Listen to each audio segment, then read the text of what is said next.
नमस्कार दोस्तों, स्वागत है आपका इस वीडियो में। आज हम लोग मध्यमा क्लास में नया देखने वाले हैं टॉपिक, जो कि हिंदी होंगे। जैसे कि आप सबका डिमांड था कि सामाजिक विज्ञान को जल्द से जल्द एंड करके नया सब्जेक्ट लाया जाए, तो सामाजिक विज्ञान में हम लोग इतिहास भी देख चुके हैं, नागरिक भी देख चुके हैं, अर्थशास्त्र भी हम लोग देख चुके हैं।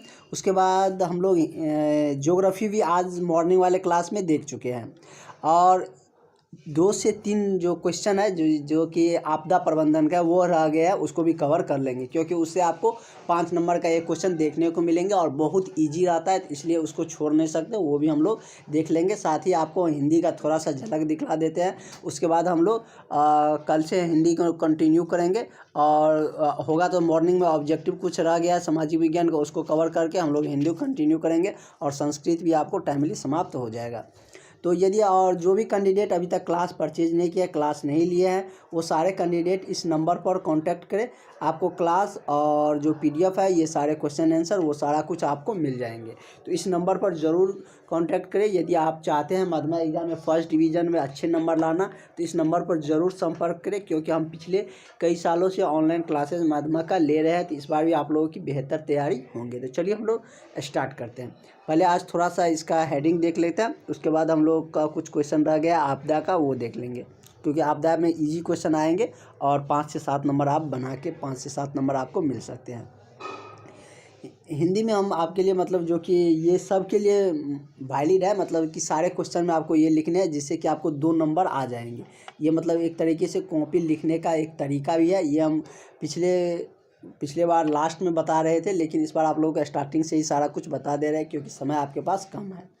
तो जैसे क्वेश्चन आपसे आएगा हिंदी में, सब क्वेश्चन हम लोग देखेंगे भी सब टॉपिक का, कि प्रेमगंध के आदर्श पुरुष कौन थे। मतलब प्रेमगंध जो जैसे कोई कविता या शीर्षक या कहानी होंगे, तो उसके कवि के बारे में पूछेगा, या उस कविता या कहानी से रिलेटेड क्वेश्चन रहेंगे, तो वो तो हम उस टॉपिक को पढ़ेंगे तो पता चल जाएगा। लेकिन उस कवि के बारे में पूछेंगे या उस टॉपिक से कोई भी क्वेश्चन आएगा, तो उसमें क्या लिखना है, सब में 2 लाइन कॉमन लिखना है, तो वो हम आपको पहले बता देते हैं। जैसे कि ये क्वेश्चन है कि प्रेमगंध के आदर्श पुरुष कौन थे, तो जैसे ये लाइन हम लोग सब क्वेश्चन में लिखेंगे कि प्रस्तुत प्रश्न, यानी कि ये जो क्वेश्चन है ये स्वदेशी चैप्टर से लिया गया है, वो चैप्टर भी हम लोग देखेंगे। तो प्रस्तुत प्रश्न स्वदेशी शीर्षक कविता से संकलित है, कि मतलब कि ये जो आप क्वेश्चन जो ये प्रेमगंध के बारे में जो पूछ रहे हैं, ये प्रश्न स्वदेशी शीर्षक कविता से लिया गया। आप इतना लिख दीजिएगा तो एग्जामिनर समझ जाएगा कि जो स्टूडेंट है उसको जानकारी है कि किस कविता में या कहाँ पर ये मतलब चर्चा किया गया है। और इससे आपको यदि 5 नंबर का है तो इतने लाइन लिखने पर आपको 2 मार्क मिल जाएंगे। और आगे थोड़ा सा भी आप टॉपिक से रिलेटेड लिख देते हैं तो निश्चित रूप से आपको 5 में 3 या 4 नंबर मिल सकते हैं। अच्छा से लिखिएगा तो 5 में 5 मिलेंगे, लेकिन हिंदी में कुछ नंबर कट भी जाते हैं। तो ये लाइन आपको सबको लिखना है, ये लाइन आप रट लीजिए, इसलिए हम आपको पहले बता रहे हैं। आप लोग इस लाइन को रट लीजिए और जो भी क्वेश्चन आएंगे सारे क्वेश्चन में ये रहेगा, सिर्फ यहाँ का ये चेंज होगा। जैसे कि यहाँ पे स्वदेशी है, उसके बाद आया दूसरा कहानी रहेगा, यदि 20 के दांत है तो वो यहाँ पर लिखा जाएगा। यदि यहाँ पर कोई कहानी से लिया जाएगा, जैसे कि 20 के दांत से हम लेते हैं, लिखेंगे प्रस्तुत प्रश्न 20 के दांत शीर्षक कहानी से संकलित है। यदि कविता है तो कविता लिखेंगे, कहानी है तो कहानी लिखेंगे, या निबंध है तो निबंध से लिखेंगे। तो जो कुछ भी रहेगा वो यहाँ पर उसका चेंज कर देंगे, और कहानी या कविता में फ़र्क आपको पता चल जाएगा, कौन सा कहानी है कौन सा कविता है, वो चैप्टर के स्टार्टिंग में ही दे दिया गया है।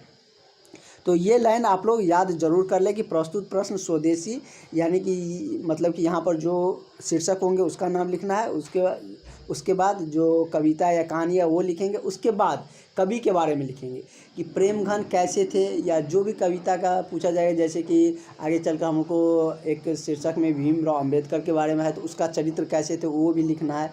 यहाँ पे यदि प्रेमगंध के बारे में बोले तो प्रेमगंध एक आदर्श पुरुष और भारतेंदु हरिश्चंद्र थे। क्या थे? प्रेमगंध एक आदर्श पुरुष भारतेंदु हरिश्चंद्र थे। तो इस टॉपिक से स्वदेशी चैप्टर से जितना भी क्वेश्चन आएगा उस सब में हमको इतना लिखना है, ये 2 लाइन लिखने हैं, ये 3 लाइन जो है ये 3 लाइन लिखने हैं। उसके आगे जो क्वेश्चन रहेंगे उसको कंटिन्यू करेंगे उस अनुसार, और जो क्वेश्चन रहेंगे उस अनुसार हम लोग देखेंगे भी आगे। और ये हम आपको पहले इसलिए बता रहे हैं कि आप लोग को कल तक समय है, कल तक इस पॉइंट को आप लोग ध्यान में रखें कि और एक दो बार आप लोग कॉपी पेन लेकर कॉपी पे लिखें, ताकि आपको राइटिंग का भी अभ्यास हो सके और इधर उधर ना हो सके, क्योंकि लिखने से आपके माइंड में रहेंगे। तो चलिए हम लोग जो कुछ आपदा प्रबंधन का क्वेश्चन बच रहा है उसको कवर कर लेते हैं, और कल से हम लोगों का हिंदी का जो टॉपिक है उसको कंटिन्यू करेंगे। और 2 दिन में मात्र हिंदी का 2 से 3 दिन में कवर हो जाएगा, और दोनों टाइम लंबा क्लासेज लेंगे तो 2 दिन में हो जाएंगे। ट्राई करेंगे कि 2 दिन में हो जाए। उसके बाद हम लोग का संस्कृत ही रहेगा और साइंस का रहेगा। साइंस को हम लोग होंगे तो बीच बीच में देख लेंगे या लास्ट में देख लेंगे। साइंस भी 2 से 3 रोज में हम लोग कवर कर लेंगे। तो आपदा प्रबंधन का कुछ इजी क्वेश्चन है, जैसे भूकंप, सुनामी, उस सब के बारे में जान लेते हैं। हम लोग भूकंप के बारे में जान लेते हैं, उसके बाद हम लोग जो सुनामी है उसके बारे में भी जानेंगे। और इसका ऑब्जेक्टिव क्वेश्चन आपको हमने भेज ही दिया है, जैसे कि सामाजिक विज्ञान का जो ऑब्जेक्टिव क्वेश्चन थे वो सारे सब्जेक्ट का उसमें होंगे, आप खोल के देख लीजिएगा। इतिहास, भूगोल, नागरिक, आपदा प्रबंधन और राजनीतिक सारे का उसमें क्वेश्चन आंसर ऑब्जेक्टिव और शॉर्टली नोट्स भी उसमें दिया गया है। ऊपर में सारे कुछ भूकंप के बारे में भी सब कुछ उसमें दिया गया है। वो नोट्स खोल के आप पढ़िएगा, पूरा सामाजिक विज्ञान कवर हो जाएंगे। साइंस का भी बहुत जल्द आपको दे देंगे। कह रहे कि भूकंपीय तरंग से आप क्या समझते हैं? प्रमुख भूकंपीय तरंग के नाम लिखिए। मतलब भूकंप तरंग से आप क्या समझते हैं, कैसे भूकंप आते हैं, उसके भूकंप तरंग का नाम क्या होता है। तो आज आप लोग भूकंप के बारे में जान लीजिए कि कैसे भूकंप आते हैं। तो जब पृथ्वी के अंदर जो आंतरिक तरंगे के कारण भू अटल पर कंपन करने लगता है, तो वैसी स्थिति को हम लोग क्या कहते हैं, भूकंप कहते हैं। जैसे कि पृथ्वी जो है वो बहुत सारे लेयर में होते हैं, जैसे ऊपर वाले पार्ट को प्रॉपर्टी कहते हैं और दूसरे जो नीचे वाले होते हैं मेंटल क्रोध, इस तरीके से उसको डिवाइड किया गया है।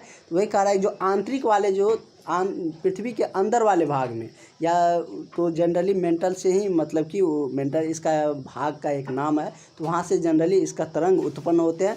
वही कह रहा है कि आंतरिक भाग से जो तरंग उत्पन्न होने के कारण उसकी जो तरंग की जो कंपनता होती है वो यदि पृथ्वी के सतह तक आ जाती है, ऊपर तक आ जाती है, भूपटल के कंपन, मतलब भूपटल जो ऊपर वाले सतह होते हैं उस पर कंपन महसूस करने लगते हैं, तो वैसी स्थिति को हम लोग भूकंप कहते हैं। और सब ने 2011-12 वाले भूकंप को महसूस किए होंगे। फिलहाल में भी आए थे, कुछ 1.5 से 2 महीना पहले, 1-1.5 महीना पहले भी भूकंप आए थे, तो उसको आप लोगों ने महसूस किए थे कि किस तरीके से भूकंप का झटके होते हैं, उससे क्या हानि होती है ये भी आपको पता है। घर गिरने का डर रहता है, बहुत सारे चीज़ों की नुकसान होने की डर रहता है और नुकसान होते भी हैं। उसके बाद हम ये और उस जो हमने आपको ऑब्जेक्टिव दिया उसमें भूकंप के बारे में और भी बहुत सारे डिटेल्स उसमें दिया गया है कि कौन से ईस्वी में मतलब सबसे ज़्यादा भूकंप आया था। वो ऑब्जेक्टिव वाले जो हमने आपको PDF दिया है उसमें सारा कुछ दिया है, उसको एक बार रीड कर लीजिए, क्योंकि समय नहीं है, नहीं तो हम सारे क्वेश्चन को एक एक करके करवाते। 19 को ही आपको एग्ज़ाम है, तो जहाँ से ज़्यादा क्वेश्चन आने की चांसेज है उसी क्वेश्चन को हम लोग देखेंगे। तो ये जान लिए। उसके बाद है कि भूकंप के दौरान उत्पन्न होने वाली विभिन्न प्रकार के कंपन को भूकंपीय तरंग कहते हैं। क्या कहते हैं? जो भूकंप के दौरान जो विभिन्न प्रकार का जो कंपन उत्पन्न होता है उसी को क्या कह देते हैं हम लोग, भूकंपीय तरंग कह देते हैं। और उसका जो प्रमुख तरंग का नाम है वो आपको यहाँ पर दिया गया है। एक का नाम है प्राथमिक तरंग, जिसको इंग्लिश में प्राइमरी वेव कहते हैं, जिसको P से डिनोट किया जाता है। दूसरा है द्वितीय तरंग, सेकेंडरी वेव, S से डिनोट किए जाते हैं।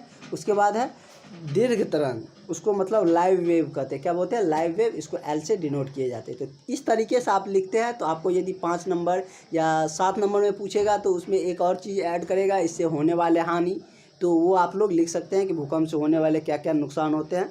और इस तरीके से पूछेगा तो आप इसी तरीके से यदि पॉइंट टू पॉइंट बनाकर लिखते हैं जैसे हमने आपको लिख के दिए हैं, तो आपको निश्चित रूप से इसका बेनिफिट होंगे, पूरा का पूरा नंबर मिलेगा। और ये होंगे तो आप लोग लिख लीजिएगा, हो सके तो आप लोग इसको नोट्स बना लीजिएगा। एक और हम लोग सुनामी के बारे में जान लेते हैं। तो सुनामी के बारे में भी जान लेते हैं। ये 2 क्वेश्चन आपके लिए इंपॉर्टेंट्स है। और आपदा के आप लोग वो नोट्स निकाल के ज़रूर ऑब्जेक्टिव वाला देख लीजिएगा, उसमें और भी डिटेल्स में सारा कुछ दिया गया है। और इसमें हम यदि बात करें सुनामी के बारे में, तो जैसे कि पृथ्वी के सतह पर जो कंपन महसूस किया जाता है उसको भूकंप कहते हैं। वही यदि समुद्र के अंदर, पानी के अंदर जो कंपन आती है उसको सुनामी कहा जाता है। ऐसे मतलब सिंपल शब्दों में कहे तो। चलिए हम लोग जानते हैं क्या कुछ होते हैं सुनामी।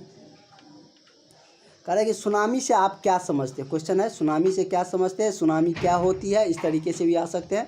सुनामी से बचाव के उपयोग का उल्लेख करें, मतलब कि किस तरीके से हम इससे बचाव कर सकते हैं।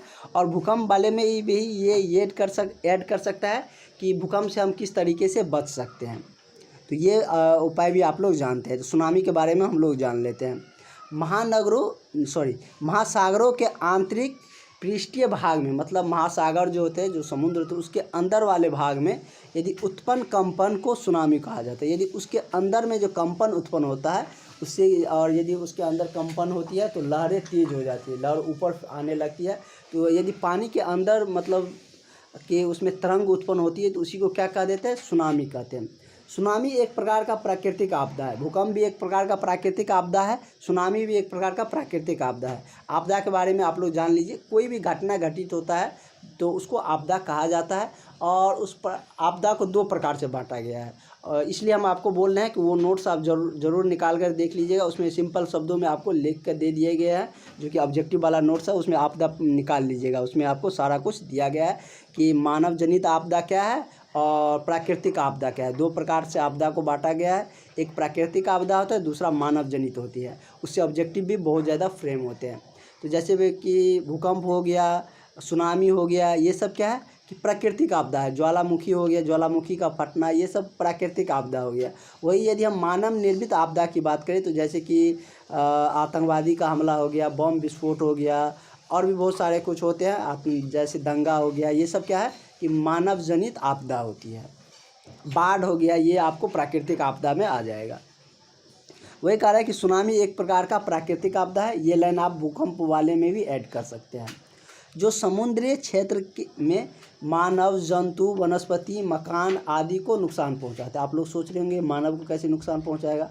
तो जो समुद्र के नज़दीक वाले जो शहर होते हैं या वहाँ पे जो लोग बसते हैं, उसको निश्चित रूप से इसकी हानि होती है, क्योंकि पानी की लहर इतनी तेज़ होती है कि वो समुद्र से बाहर निकलकर महानगरों तक घुस जाते हैं। इससे मानव को भी हानि होती है, जंतु को तो होती है, समुद्र में बहुत प्रकार की जंतु होती है। उसके बाद वनस्पति, पेड़ पौधे भी नष्ट हो जाते हैं, मकान गिर जाते हैं, इन सारे नुकसान होते हैं। अब है कि सुनामी से बचाव का निम्नलिखित उपाय है। क्या क्या उपाय है ये जान लीजिए। समुद्रीय क्षेत्र में मैंग्रोव वनस्पति लगाया जाना चाहिए। मतलब जो समुद्रीय क्षेत्र रहता है, जैसे कि पानी के अंदर में मैंग्रोव नाम का एक पौधा है, वो ज़्यादातर विकसित होते हैं। तो समुद्रीय क्षेत्र में मैंग्रोव वनस्पति को लगाया जाना चाहिए। इससे कि मतलब सुनामी की जो लहर है उसको कम करेगा, वो उसको मतलब कि शहरी क्षेत्र तक आने से रोकेगा, समुद्र में ही सीमित रह जाएगा। पहला उपाय तो ये हो गया। दूसरा है समुद्रीय तटीय क्षेत्र में कंक्रीट के तटबंध का निर्माण किया जाना चाहिए। मतलब कंक्रीट का तटबंध का निर्माण रहेगा तो टूटने का दर कम रहेगा। यदि लहर ज़्यादा भी आता है तो उससे कंट्रोल हो जाएगा, जिससे कि टूटकर शहर तरफ नहीं आ पाएगा पानी की लहर। तीसरा उसका बचाव है कि समुद्रीय तटीय क्षेत्र के समीप रहने वाले लोगों को प्रशिक्षित किया जाना चाहिए। जो वहाँ पे लोग रहते हैं समुद्रीय तट के नज़दीक में, उनको प्रशिक्षण दिया जाए कि यदि आ जाता है सुनामी वाले लहर तो उसमें किस तरीके से उसको मतलब कि तैरना है या किस तरीके से अपना बचाव करना है, इसका प्रशिक्षण उसको देना चाहिए। उसके बाद चौथा इसका जो बचाव का होना चाहिए वो है समुद्रीय तटीय क्षेत्र के समीप रहने वाले लोगों को जागरूक किया जाना चाहिए। जैसे कि सुनामी आने वाले हैं तो रेडियो या संचार किसी भी माध्यम से उन सारे तटीय क्षेत्रों को समीप जो रहते हैं उसको जागरूक करना चाहिए। तो इस तरीके से हम लोग इसका जो क्वेश्चन आने वाला है वो हम लोग देख चुके हैं, और सारे कुछ आई थिंक बता दिया हम आपको कि आपदा क्या होती है, कितने प्रकार से बांटा गया है, प्राकृतिक आपदा, मानव निर्मित आपदा, ये भी हमने आपको एक्सप्लेन कर दिए अच्छे से। अगर कन्फ्यूजन रह भी गया है तो आप लोग उस नोट्स में देख लीजिए, उसमें जिस तरीके से हम आपको बोल रहे हैं उसी तरीके से पूरे नॉर्मल भाषा में हमने आपको लिख के उस PDF में दिए हैं। तो उसमें नीचे में सबसे नीचे में आपदा प्रबंधन का ही क्वेश्चन होंगे, और ऊपर में थोड़ा सा थ्योरी दिया गया है। तो उस थ्योरी में सारा कुछ दिया गया है और लॉन्ग क्वेश्चन हम आपको बता दिए हैं। तो चलिए हम लोग मिलते हैं नेक्स्ट वीडियो में। कल हम लोग ट्राई करेंगे हिंदी हम लोग का स्टार्ट हो जाए। Thank you.